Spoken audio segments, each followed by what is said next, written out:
कल कांग्रेस ने घोषणा की है मनरेगा बचाओ संग्राम।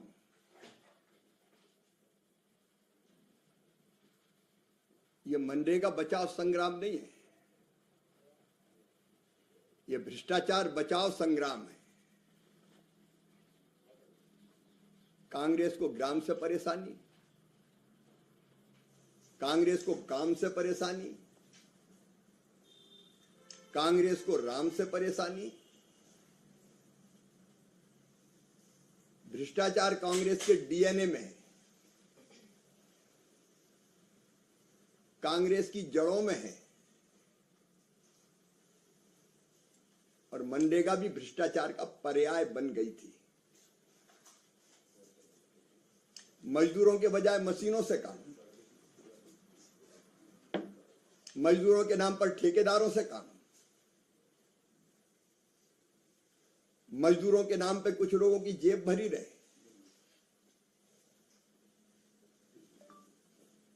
सोशल ऑडिट जो ग्राम सभा ने किए, ग्राम सभाओं ने किए, उनमें 10,91,000 से ज्यादा शिकायतें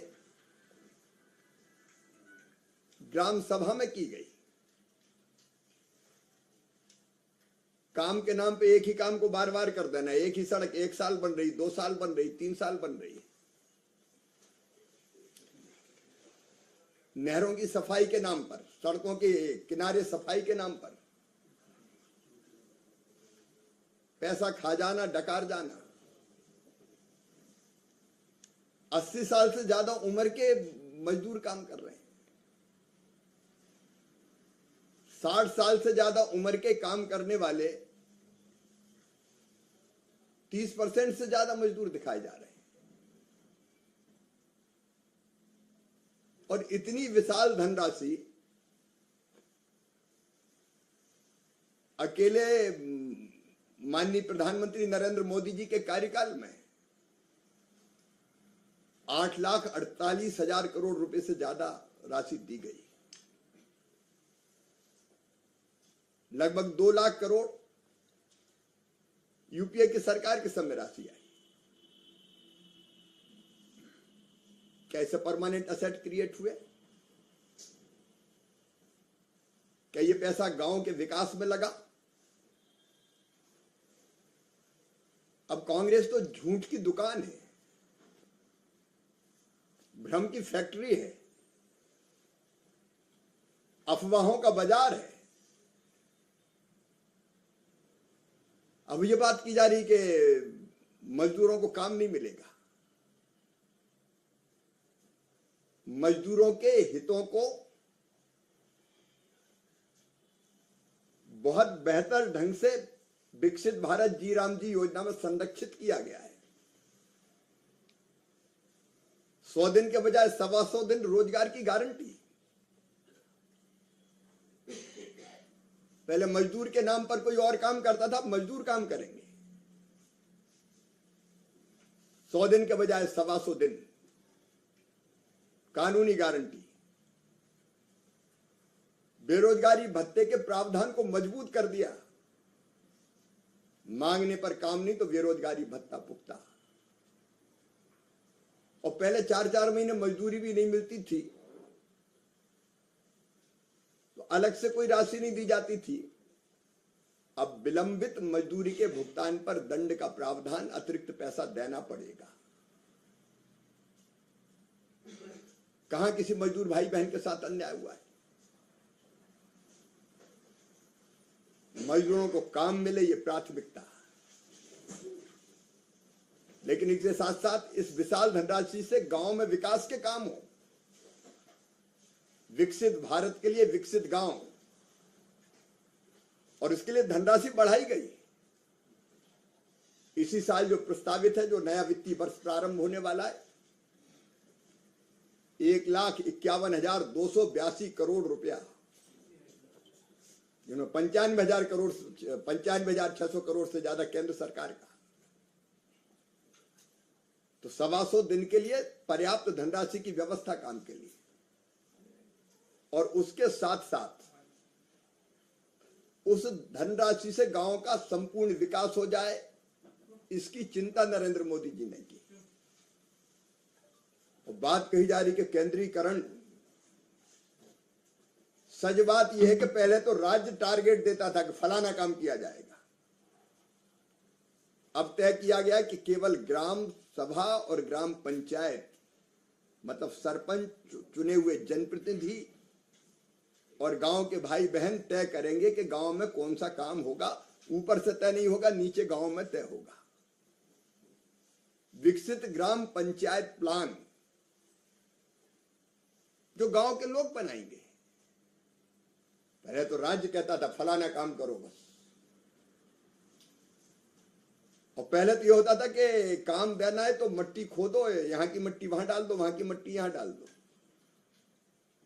अब ठोस काम, जल संरक्षण के काम, गांव में स्कूल बनना है, सड़क बनना है, नाली बनना है, पुल पुलिया बनना है, आंगनबाड़ी भवन बनना है, अस्पताल बनना है, खेत तक सड़क बनना है, तालाब, खेत तालाब, चेक डैम, बोरी बंधन, आजीविका मूलक काम जिसमें स्व सहायता समूह की बहनें चाहे तो उनके लिए संरचना बनाई जा सकती है, एफपीओज के लिए बनाई जा सकती है, पैक्स के लिए बनाई जा सकती है। प्राकृतिक आपदा से बचने के लिए काम, रिटेनिंग वाल से लेके जल निकासी तक की व्यवस्था। इसका मतलब है कि विकसित भारत के लिए विकसित गांव, स्वयंपूर्ण गांव, स्वावलंबी गांव, रोजगार युक्त गांव, गरीबी मुक्त गांव बनाने का सपना पूरा, संकल्प पूरा करने का था। पहले जो मनरेगा के कर्मी थे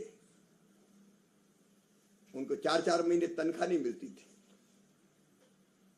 कई राज्यों से शिकायत आती थी। अब प्रशासनिक व्यय बढ़ा के 6% से 9% कर दिया। 13,000 करोड़ रुपए से ज्यादा 1,51,282 करोड़ में से इसके लिए कि इनका मानदेय, इनका वेतन समय पे मिल जाए ताकि ये ढंग से और काम कर सके। रोजगार सहायक, मेट्स, टेक्निकल स्टाफ, कम विकसित पंचायतों को ज्यादा काम, और 125 दिन की गारंटी के साथ साथ किसानों के लिए जब काम की जरूरत पड़े, पीक सीजन हो तो उस समय खेती में काम मिल जाए और खेती का काम भी चल जाए, इसकी व्यवस्था। मनरेगा से बहुत बेहतर योजना है विकसित भारत जी राम जी। कांग्रेस के पेट में दर्द यही है क्या भ्रष्टाचार की संभावनाएं समाप्त हो गई। मैं एक ही सवाल कांग्रेस से पूछना चाहता हूं। लोकसभा में भी मैंने रात को 1:30 बजे तक बैठकर बहस सुनी, अपनी सारी बातें कही। मैंने कहा था मुझे सुन के जाना, लेकिन मेरी आवाज दबाने की कोशिश की गई। दम था तो पूरी बात सुनी क्यों नहीं? आखिर संसद संवाद के लिए होती है, सवाल जवाब होते हैं। लेकिन सच सामने आ जाएगा, इसलिए शिवराज को बोलने मत दो। आरोप लगाओ और भाग जाओ। और एक सवाल और, कांग्रेस को जवाब देना चाहिए। इतनी महत्वपूर्ण योजना पर चर्चा अगर थी तो नेता प्रतिपक्ष कहां थे? नेता प्रतिपक्ष संसद में क्यों नहीं थे? संसद की बहस में भाग क्यों नहीं लिया?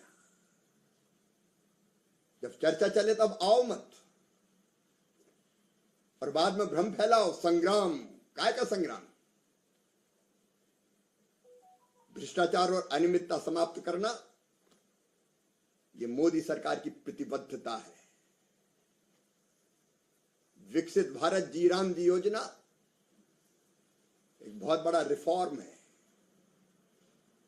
इसमें भ्रष्टाचार को जड़ से समाप्त करके नई टेक्नोलॉजी का इस्तेमाल करके केवल मजदूरों के हितों को सुरक्षित किया गया है और विकास सुनिश्चित किया गया है। मेरी कांग्रेस से अपील है कि वो भ्रम ना फैलाए, झूठ ना फैलाए, बल्कि इस योजना को बेहतर बनाने के लिए धन्यवाद दे प्रधानमंत्री श्रीमान नरेंद्र मोदी जी को।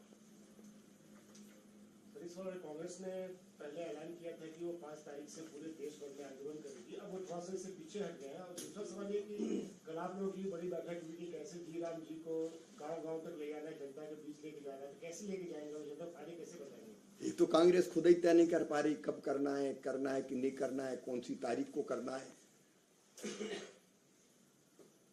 अब वो क्यों ऐसा कर रहे हैं ये वो जवाब दें, लेकिन भ्रम ना फैले और सच्चाई सामने आए, इसके लिए हमारे राष्ट्रीय अध्यक्ष जी जनता के बीच ठीक जानकारी पहुंचे, इसके लिए कार्यक्रम घोषित करेंगे। इसके साथ आप लोग सर सीरीज चलाएंगे लोगों के बीच में जाकर के? नहीं, हम तो सच्चाई रखेंगे ही, क्योंकि इसमें मजदूरों का हित, इसमें किसानों का हित, इसमें योजना में लगे कर्मचारियों का हित और इसमें गांव का हित, तो ये बातें जनता के बीच में जाकर। कांग्रेस की तरफ से कहा जा रहा है कि विकसित भारत नहीं बल्कि विनाश भारत है, रोजगार की गारंटी नहीं है और राज्यों के ऊपर अतिरिक्त भार डाला जा रहा है। पहले 90% पैसा मिलता था, अब 60% कर दिया। ये गारंटी नहीं तो क्या है? 100 दिन से 125 दिन की गारंटी, केवल गारंटी नहीं, पैसे का इंतजाम। ये सच छुपाया नहीं जा सकता और झूठ फैलाया नहीं जा सकता। और दूसरी बात, सेंट्रली स्पॉन्सर्ड स्कीम में 60 और 40 ये कई योजनाओं में, पर्वतीय राज्यों के लिए और नॉर्थ ईस्ट के लिए ये 90-10 है, यूटी के लिए 100% के अंदर सरकार देगी। इसमें दिक्कत क्या है? तकरीबन हर बड़े रिफॉर्म का विरोध कांग्रेस ने किया है 2014 से अब तक, अपवाद छोड़ दे। तो ये जो हर बड़े पहल का विरोध करना है कांग्रेस का, उस रणनीति पर क्या कहेंगे? कांग्रेस का जो मूल है वो है विकास विरोधी। केवल अपनी विरासत के आधार पर राज करते रहो, हमने बनाई है तो बस चलेगी। जबकि ऐसी योजना कांग्रेस ने भी बदली। जवाहर रोजगार योजना के बाद मनरेगा कौन लाई थी? लेकिन हर विकास का विरोध करना, देश को आगे बढ़ने पर विरोध करना, ये कांग्रेस का स्वभाव बन गया है। सर, इससे हटके एक सवाल है, प्रधानमंत्री आवास योजना को लेकर के आज तक ने कई राज्यों की पड़ताल की है, उसमें कई जगह पर योजना अधर में लटकी हुई है, कहीं पर किस्त नहीं मिल पा रही, कहीं पर मकान बन के तैयार है, लोगों को मकान नहीं मिल पा रहे। इस पर आप क्या कहेंगे?